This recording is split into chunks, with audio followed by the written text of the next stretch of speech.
Okay, thanks for checking out my YouTube channel, Robert's Video Machine. And in today's video, we're going to be doing basically replacing the EVAP canister valve.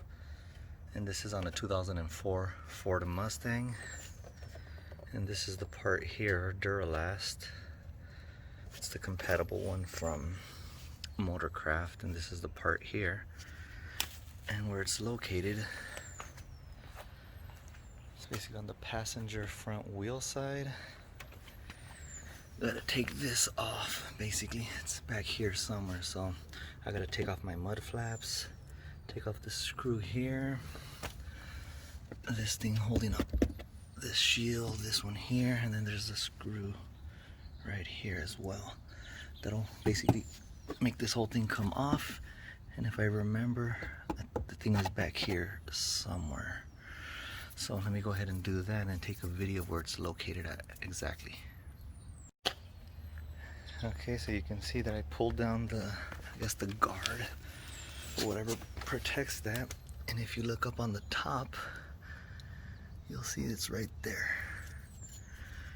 Basically, let me see if I can put it up like this so you can see. This is how it goes, the new one. Take out the old one. First you unplug, I don't know if you can see here, on the new one, you unplug it. And then after you unplug it, you loosen up the hoses, the two connectors on this side here. And then the one on the top, this little tiny one right there, you can see it on the top.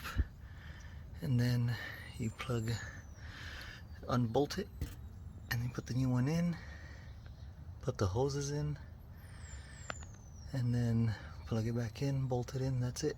So let me go ahead and do that. Okay, and this is when the part is already off, and you can see the two bolts where it goes back on. And then I just wanted to show you this, the connectors.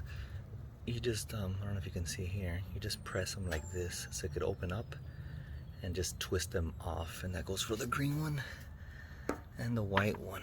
This one just plugs in directly to the small connection, and then here's the electrical connector that I disconnected, and you just use the tab to loosen it up.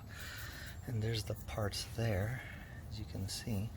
Like I was saying, the two big hoses, and then the small one, and then the connector, and then this is the new one that I'm going to be replacing it with, and it has all the same connections as well.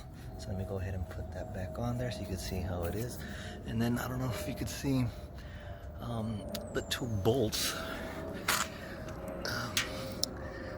It's kind of hard to see on this side, but because you can't really see it from inside the engine compartment, you have to take off this part here in order to see it.